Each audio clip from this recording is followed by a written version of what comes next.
Subscribe பட்டனை அமுக்குங்க, bell பட்டனை அமுக்குங்க. வாழ்க வளமுடன். இப்படிக்கு பாட்டி வைத்தியம். வணக்கம்ப்பா, உங்கள் பாட்டி பேசுகிறேன். இப்போ நான் உங்களுக்கு நெல்லிக்காயில் ரசம் வச்சு காட்ட போகிறேன்ப்பா. நெல்லிக்காய் ரசம் வேறு புளியோ தக்காளியோ எதுவும் போடுறது, வெறும் நெல்லிக்காய். நெல்லிக்காய் உடம்புக்கு நல்லதில்ல, அதுவும் மூலமாக நம்ம வச்சு சாப்பிட்டுக்கலாம். டெய்லி நம்ம ஜூஸாக குடிச்சிட்டு இருக்க முடியாது, இப்படி மாற்றி மாற்றி சாப்பிட்றதுனால அந்த நெல்லிக்காய் ரசம் வச்சு உங்களுக்கு இப்போ காட்டுறேன். இந்த 2 நெல்லிக்காயை போட்டு இப்போ பொடியாக கட் பண்ணி மிக்சியில் போட்டு ஜூஸ் எடுத்துட்டு உங்களுக்கு காட்டுறேன். ஜூஸ் எடுத்துட்டு சொல்லவா? இந்த 2 நெல்லிக்காயை நறுக்கி வச்சிருக்கப்ப இந்த கொட்டை கீழே போட்டுடலாம்.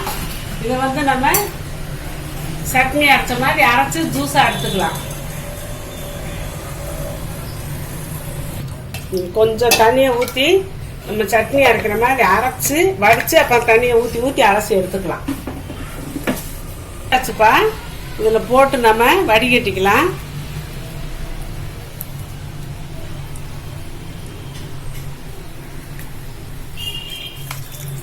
இப்போ இதில் ஊற்றி புழிஞ்சு திருப்பி தண்ணியை ஊற்றி புழிஞ்சு வச்சுக்கிறோம். வேணுங்கிற அளவு தண்ணியை ஊற்றி அதில் புளிப்பு இருக்கிற வரைக்கும்.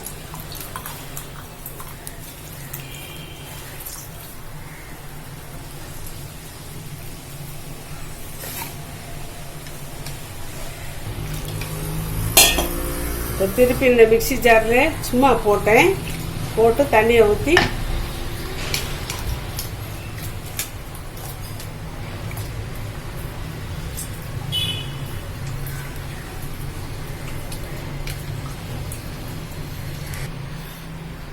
நான் ரசப்பொடி செஞ்சு வச்சிருக்கேப்பா.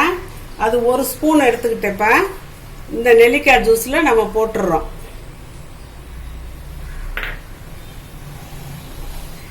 இந்த கொத்தமல்லி இலையை நறுக்கி வச்சதை போட்டுடுறோம். இது புதினா இலை. புதினா இலை போட்டு பாருங்க, ரசம் சூப்பராக இருக்கும். நான்லாம் புதினா இலை இல்லாமல் ரசம் வைக்கிறது இல்லை. ரொம்ப நல்லது, உடம்புக்கு நல்லது. டேஸ்ட்டு வாசம் ரொம்ப கமன்னு இருக்கும். இதில் ரசப்பொடியில் நான் காஞ்ச மிளகாய் சேர்த்துருக்கேப்பா. அதனால நம்ம ரொம்ப காஞ்ச மிளகாயெல்லாம் போடக்கூடாதுன்னு ஒரு வாசத்துக்காக வேண்டி அரை பச்சை மிளகாயை இடித்து, பூண்டு போட மாட்டேன் ரசப்பொடியில். அதுக்கு பூண்டும் நான் இடித்து போட்டுருவேப்பேன். இந்த மாதிரி இடித்து போட்டோம்னா அந்த பச்சை மிளகாய் வாசம் அதில் சேரும், ரொம்ப டேஸ்ட்டு கொடுக்கும். இந்த பூண்டையும் நம்ம தட்டி போட்டுடலாம். நான் எப்போ ரசப்பொடியிலலாம் பூண்டு போட்டு அரைக்க மாட்டேன். அப்பப்போ பச்சை பூண்டு போட்டால் தான் நல்லது, அதனால நான் அப்படி தான் போடுவேன்.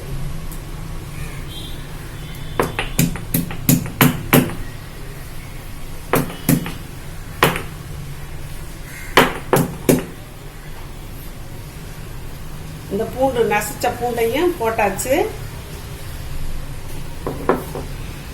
இப்போ நம்ம கருவேப்பிலையை போட்டு உளுந்த பருப்பு கருவேப்பிலையை போட்டு தாளிச்சிருவோம். நான் ரசப்பொடியில் ஏற்கனவே மஞ்சள் பொடி போட்டிருக்கேன். கலர் பத்தலை, அதனால இன்னும் கொஞ்சம் நம்ம போட்டுக்கலாம். கொஞ்சம் மஞ்சள் பொடி போட்டுக்கலாம்ப்பா. மஞ்சள் பொடி வயிற்றுல புண்ணு இருந்தாலும் ஆத்திரும்பா. இப்போ மண் சட்டியில் ரசம் வைக்க போகிறோம். கொஞ்சமாக எண்ணெய் ஊற்றிக்கிடுவோம். ரொம்ப எல்லாம் எண்ணெய் தேவைப்படாது. ஒரு அரை ஸ்பூன் தான்ப்பா எண்ணெய் விட்டுருக்கேன். நெய் கூட ஊற்றி தாளிக்கலாம். நான் இவ்வளோண்டு நெய் வேணால் ஒரு அரை ஸ்பூன் ஊற்றுறேன். சூப்பு ரசம் மாதிரி செய்ய போகிறேன். நெய் ஊற்றினா ரொம்ப டேஸ்ட்டாக இருக்கும். இந்த கொஞ்சம் வாசத்துக்கு ஒரு 1/4 டீஸ்பூன் ஊற்றிக்கிட்டப்பா போதும்.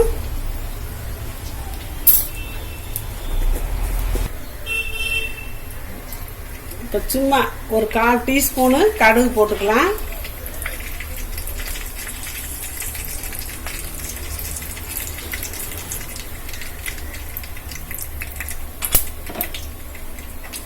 சுடாது, சட்டி மேலே எல்லாம் சுடாது.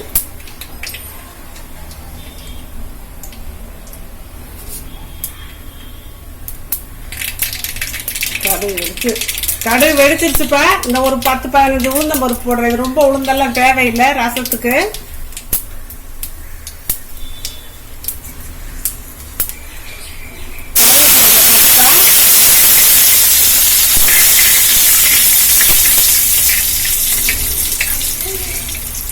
அரைச்சி வச்ச ரசத்தை நம்ம அந்த ரசம் மாதிரியே தான் அப்படியே பொங்கி நுரக்கட்டி ஒரு கொதி வரவும் நம்ம இறக்கிடணும். கொஞ்சம் இதுக்கு தேவையான அளவு நம்ம உப்பு போட்டுக்கலாம்ப்பா.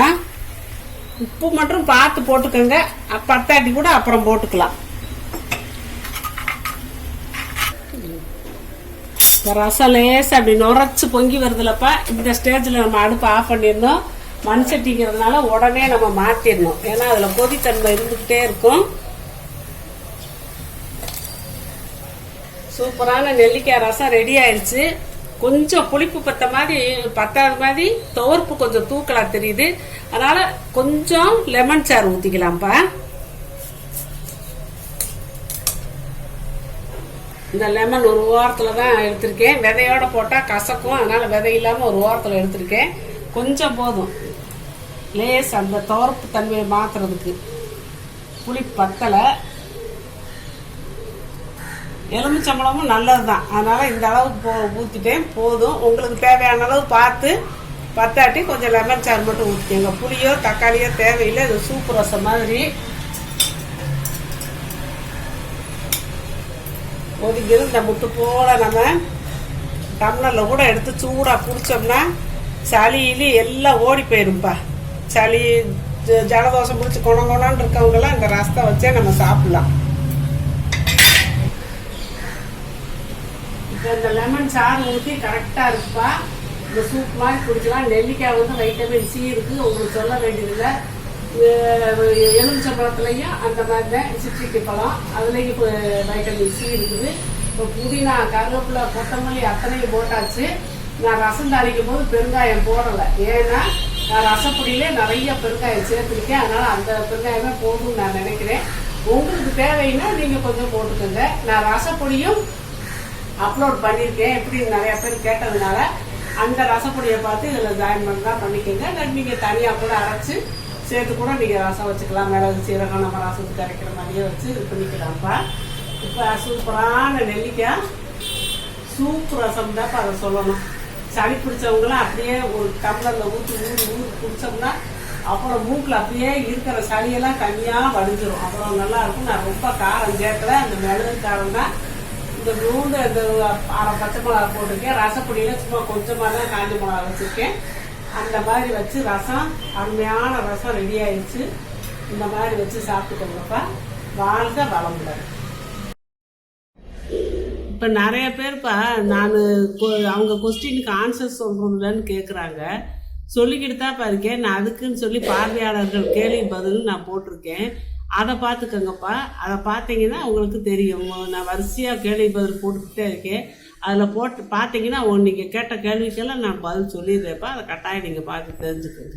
சப்ஸ்கிரைப் பட்டனை அமுக்குங்க, பெல்லு பட்டனை அமுக்குங்க. வாழ்க வளமுடன். இப்படிக்கு பாட்டி வைத்தியம்.